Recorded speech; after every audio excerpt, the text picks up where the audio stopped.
सम्माननीय प्रधानमन्त्रीज्यूले हिजो गर्नुभएको प्रतिनिधि सभाको विघटन र मध्यावधि निर्वाचनको नीति घोषणाको सिफारिसको सन्दर्भलाई लिएर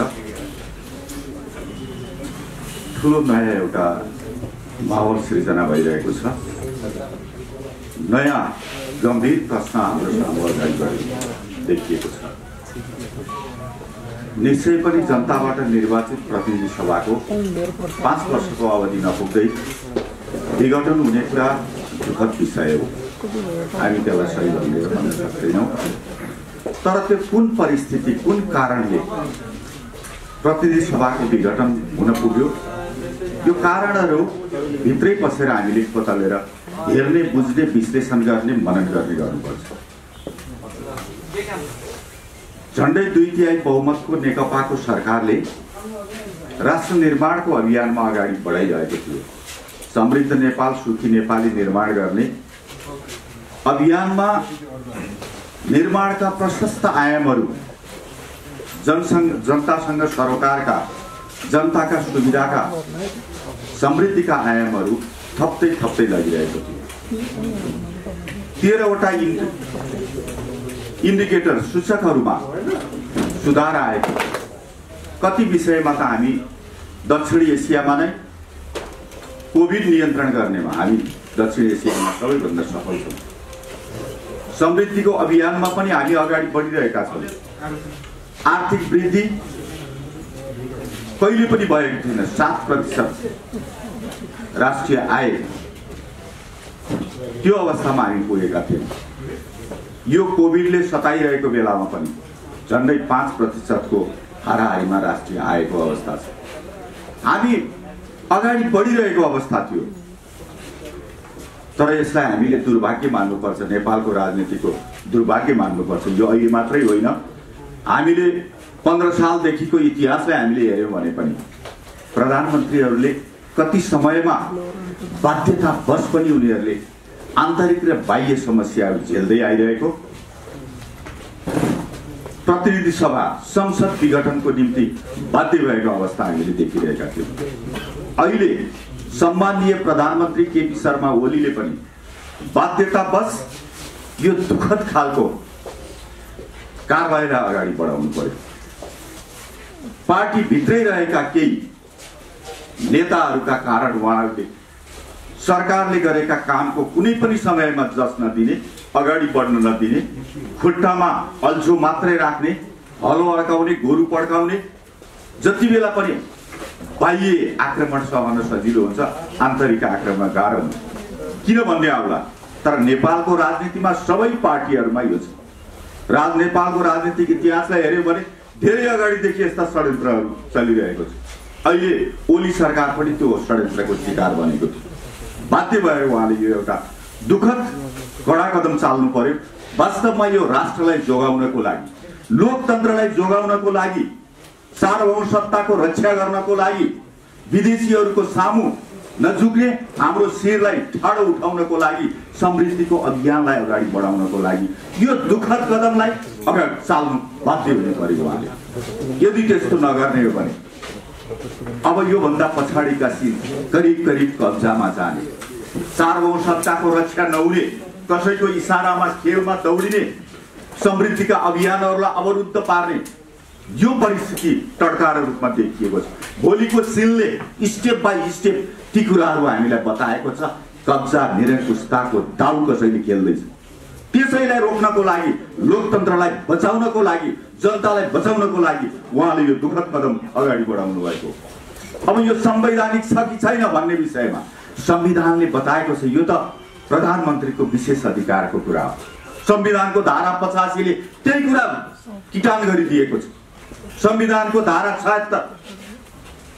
76 को 7 ले यही विषयलाई प्रधानमन्त्रीले विघटन गर्न सक्छ भन्ने विषयलाई किटान गरिदिएको छ। प्रधानमन्त्रीले यो संसदको जुन विघटन गर्नुभएको छ, यो ताजा जनादेशको लागि हो। लोकतन्त्रमा ताजा जनादेशको आवश्यक पर्छ। यदि धमिलो आयो, प्रश्नहरू कतैबाट उठ्यो भने जनताको बीचमा जाने कुरा त लोकतान्त्रिक प्रक्रिया हो। यो संविधानले दिएको संवैधानिक प्रक्रिया हो। संसारमा चलिआएको जता पनि जुनसुकै लोकतान्त्रिक समाजमा चलिआएको प्रक्रिया हो। त्यही प्रक्रियालाई ताजा जनादेशको लागि उहाँले अहिले यो एउटा कदम अगाडि बढाउनु भएको छ। श्रेणीको रूपमा हेर्दा यसले हामीलाई सङ्कट पारे। म पनि एउटा सांसद हो, 3 वर्ष पनि भएको छैन म प्रतिनिधि सभाको सदस्य निर्वाचित भएर आएको। मलाई पनि 5 वर्ष पुगोस्, मेरो कार्यकाल यति काम गर्नुपर्नेछ भन्ने मलाई पनि लागिरहेको थियो। तर मलाई अहिले त्यो भन्दा पनि ठुलो कुरा भनेको राष्ट्र हो, जनता हो, संविधान हो, लोकतन्त्र हो। त्यसको रक्षाको निम्ति उहाँले यो गरिरहनु भएको छ। यहाँ कति साथीहरूले व्यक्त गर्नुभएको छ, उहाँहरूले सुन्नै नसकिने, भन्नै नसकिने राजनैतिक शब्दकोशभित्र एउटा नैतिकवान मान्छेको शब्दकोशभित्र व्यक्त गर्न नसकिने खालका शब्दहरू पनि मैले यहाँ सुने प्रधानमन्त्रीज्यूलाई भने। तर मलाई लाग्छ राजनैतिक शब्दकोशमा यस्ता फोहोरी शब्दहरू हुँदैन। म त्यस्तो शब्दहरूलाई उहाँको स्तर के हो त्यही शब्दले बताए, म यति मात्रै भन्छु।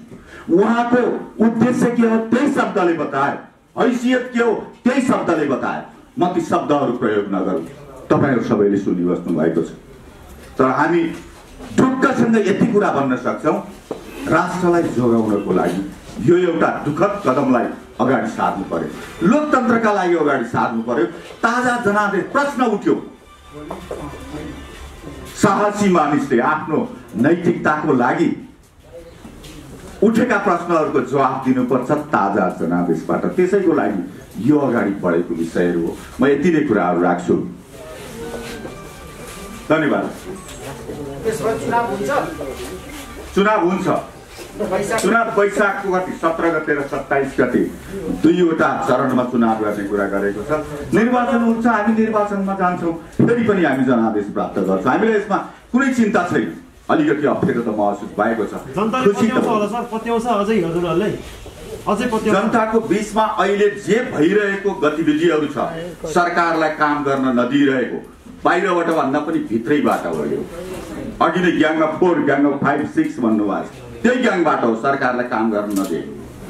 मान्छे पछि, परिवार पछि मिडिया तयार गरेको छ, अनि त्यो मिडियाबाट भए नभएका भ्रमहरू फैलाउने काम गरेको छ, षड्यन्त्र गरेको छ, चरित्र हत्या गर्ने काम गरेको छ, हुँदै नभएको अफवाहहरू फैलाउने कामहरू गरिरहेको छ। त हामी यो कुरा जनताको बीचमा लिएर जान्छौँ। जनताहरू सचेत हुनुहुन्छ, बुद्धिमान हुनुहुन्छ, अलिकति मेहनत बढी गर्नुपर्छ। झुक्क्याउने होइन,